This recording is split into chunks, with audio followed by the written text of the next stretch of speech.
क्या आप जानते हैं हर रोज 1 लाख से ज्यादा एयरप्लेन्स पूरी दुनिया की हवा में उड़ रहे होते हैं, अभी भी, इस वक्त भी। और उनमें से कोई एक एयरप्लेन आपके शहर के ऊपर से गुजर रहा होगा और आप जानते भी नहीं। लेकिन क्या आपने कभी सोचा है ये इतनी बड़ी, इतनी तेज, इतनी पावरफुल मशीन आखिर बनती कैसे है? एक एयरप्लेन में 30 लाख से ज्यादा पार्ट्स होते हैं, एक एक पार्ट अपनी जगह पर एक एक रीजन से। और इन सब पार्ट्स को जोड़ने में लगती है सालों की मेहनत, हजारों इंजीनियर्स और एक बड़ी फैक्ट्री जिसमें पूरी एक सिटी फिट हो सके। यह वह चीज है जो आपको रियल लाइफ में कोई नहीं सिखाता, और आज मैं आपको एग्जैक्टली वही दिखाने वाला हूं। तो कंफर्टेबल हो जाओ, क्योंकि आज की यह वीडियो खत्म होने के बाद आप कभी भी एयरप्लेन को सेम नजर से नहीं देखोगे।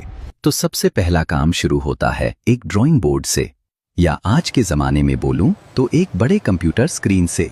जब भी कोई नई एयरप्लेन बनानी होती है तो सबसे पहले इंजीनियर्स की एक बड़ी टीम मिलती है और वह डिसाइड करती है कि यह एयरप्लेन कैसी होगी, कितने लोग इसको चलाएंगे, कितना वेट उठाएगा, कितनी दूर जाएगा, कितनी तेज उड़ेगा।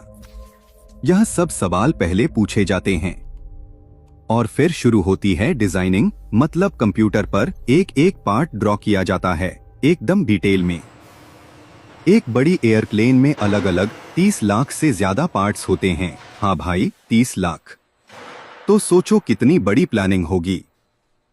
हर पार्ट का साइज, उसका वेट, उसकी जगह सब पहले से फिक्स होती है। अगर एक भी पार्ट गलत डिजाइन हो गया तो पूरी एयरप्लेन का बैलेंस बिगड़ सकता है। इसलिए यह डिजाइन फेज में सालों का टाइम लगता है। इंजीनियर्स बार बार डिजाइन चेक करते हैं, टेस्ट करते हैं कंप्यूटर पर, सिम्युलेट करते हैं कि क्या होगा अगर जोर की हवा आए, क्या होगा अगर इंजन बंद हो जाए। सब कुछ पहले से सोचा जाता है। तब जाकर एक फाइनल डिजाइन रेडी होती है और कागज पर लिखा जाता है, हाँ अब बनाते हैं। अब डिजाइन रेडी है तो अब क्या? अब आता है सबसे बड़ा काम बनाने का, और इसके लिए चाहिए एक बहुत बड़ा फैक्ट्री। बोइंग और एयरबस जैसे कंपनीज की फैक्ट्रीज इतनी बड़ी होती हैं कि अंदर पूरी एक छोटी सिटी फिट हो सकती है। सच में बोइंग की एवरेट फैक्ट्री यूएसए में दुनिया की सबसे बड़ी बिल्डिंग्स में से एक है। अब सोचो एक एयरप्लेन बनाने के लिए क्या क्या लगेगा। स्टील, एल्यूमिनियम, टाइटेनियम और आज के जमाने में तो कार्बन फाइबर भी लगता है, जो स्टील से भी ज्यादा स्ट्रॉन्ग होता है मगर वेट में बहुत हल्का। क्योंकि भाई एयरप्लेन में वेट का बहुत बड़ा रोल होता है। जितना हल्का उतना तेज, जितना तेज उतना फ्यूल बचेगा, और जितना फ्यूल बचेगा उतना एयरलाइन कंपनी का पैसा बचेगा। तो मटेरियल्स चूज करना भी एक बड़ा साइंस है।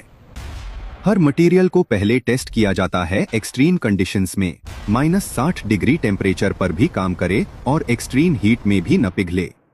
जब सब मटेरियल्स पास हो जाते हैं टेस्टिंग में, तब वह फैक्ट्री में आते हैं और असली काम शुरू होता है। फैक्ट्री में हजारों वर्कर्स होते हैं, हंड्रेड्स ऑफ मशीन्स होती हैं और दिन रात काम होता रहता है। सोचो एक पल के लिए, जिस सीट पर तुम बैठे होते हो एयरप्लेन में, जिस विंडो से तुम क्लाउड्स देखते हो, ये सब एक बड़ी ट्यूब के अंदर होता है और उसी ट्यूब को कहते हैं फ्यूजलेज। ये फ्यूजलेज एक जगह एक साथ नहीं बनता। पहले इसके 4 से 6 बड़े बड़े सेक्शंस अलग अलग फैक्ट्रीज में बनते हैं। कोई सेक्शन अमेरिका में, कोई जापान में, कोई इटली में, और फिर सब एक जगह आके मिलते हैं। अब इन सेक्शंस को जोड़ने का काम शुरू होता है, और यह जॉइनिंग इतनी परफेक्ट होनी चाहिए कि 1 मिलीमीटर भी इधर उधर नहीं होना चाहिए, वरना पूरी एयरप्लेन का बैलेंस बिगड़ सकता है। सिर्फ इस एक फ्यूजलाज को जोड़ने के लिए लगभग 5 लाख रिवेट्स यूज होते हैं। हाँ भाई, 5 लाख। और हर एक रिवेट मैन्युअली चेक होता है। फिर अंदर से शुरू होती है वायरिंग। इतनी सारी वायर्स की अगर तुम उन्हें सीधा फैलाओ तो वह पेरिस से लंदन तक पहुंच जाएंगी। यह मैं मजाक नहीं कर रहा।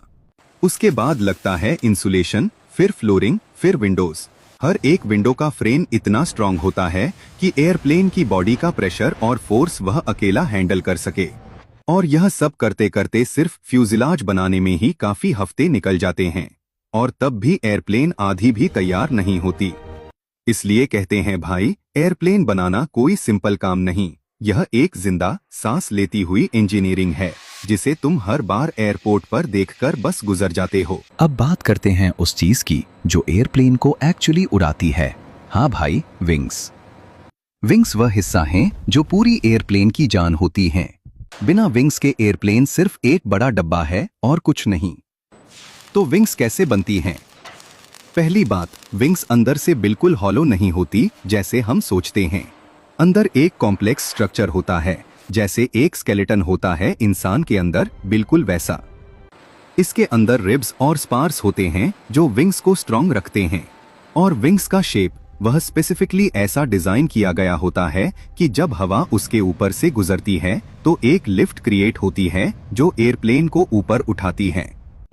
यह कॉन्सेप्ट है बर्नूलीज प्रिंसिपल, और यही वह रीजन है कि इतनी भारी मशीन हवा में उठ जाती है। विंग्स के अंदर फ्यूल टैंक्स भी होते हैं। हाँ, विंग्स के अंदर ही फ्यूल भरा होता है एयरप्लेन का। एक बड़ी एयरप्लेन की विंग्स में लाखों लीटर फ्यूल स्टोर हो सकता है। फिर विंग्स के ऊपर और नीचे मूविंग पार्ट्स होते हैं, फ्लैप्स और एरॉन्स, जो पायलट लैंडिंग और टर्निंग के टाइम यूज करता है। जब विंग्स रेडी हो जाती हैं, तो इन्हें फ्यूजलेज के साथ अटैच किया जाता है, और यह अटैचमेंट इतना स्ट्रॉन्ग होना चाहिए कि पूरी एयरप्लेन का वेट और फोर्स यह कनेक्शन हैंडल कर सके, बिना एक सेकंड के लिए भी लूज हुए। अब आ गए हैं उस हिस्से पर जो सबको सबसे ज्यादा पसंद आता है, इंजन्स। ये वो पावर हाउस है जो एयरप्लेन को आगे धकेलता है इतनी तेज स्पीड से। एक बड़ी कमर्शियल एयरप्लेन में यूजुअली 2 या 4 इंजन्स होते हैं, और यह इंजन्स विंग्स के नीचे लगे होते हैं। अब यह इंजन्स कहाँ से आते हैं? यह अलग कंपनीज बनाती हैं, जैसे रोल्स रॉयस, जीई और प्रैट और विटनी। यह नाम सुनने में सिंपल लगते हैं, मगर यह दुनिया की सबसे एडवांस्ड इंजन बनाने वाली कंपनीज हैं। एक सिंगल एयरप्लेन इंजन की कीमत ही 50 करोड़ रुपए से ज्यादा होती है, सिर्फ एक इंजन की। और यह इंजन कैसे काम करता है? सिंपल भाषा में बोलो तो यह हवा को अंदर खींचता है, उससे कंप्रेस करता है, फ्यूल के साथ जलाता है, और पिछली तरफ से एक जोरदार ब्लास्ट के साथ बाहर निकालता है, और वही ब्लास्ट एयरप्लेन को आगे धकेलता है। इस कॉन्सेप्ट को कहते हैं जेट प्रोपल्शन। इंजन को विंग्स के साथ अटैच करना एक बहुत सेंसिटिव काम होता है, क्योंकि इंजन बहुत हैवी होता है और वाइब्रेशन भी बहुत होती है। तो स्पेशल इंजन माउंट्स यूज होते हैं जो वाइब्रेशन एब्जॉर्ब करते हैं, और इंजन को मिलीमीटर के हिसाब से एयरप्लेन के विंग्स से कनेक्ट किया जाता है। फिर इंजन के साथ हजारों वायर्स और फ्यूल पाइप्स कनेक्ट होती हैं। और जब सब कनेक्ट हो जाता है, तब पहली बार इंजन टेस्ट मोड में चालू किया जाता है, और वह आवाज, भाई वह आवाज सुनने लायक होती है। अब एयरप्लेन का बाहरी स्ट्रक्चर तो रेडी हो गया, मगर अभी अंदर का काम बाकी है, और एक बहुत जरूरी चीज भी। लैंडिंग गियर, मतलब वो व्हील्स जो एयरप्लेन के नीचे होते हैं, टेक ऑफ के टाइम अंदर आ जाते हैं और लैंडिंग के टाइम बाहर निकल आते हैं। अब यह लैंडिंग गियर एयरप्लेन में ऐड कैसे होता है? पहले फ्यूजलाज के नीचे एक स्पेसिफिकली डिजाइंड बे होती है, एक खाली जगह जहां लैंडिंग गियर का पूरा सिस्टम अंदर फिट किया जाता है।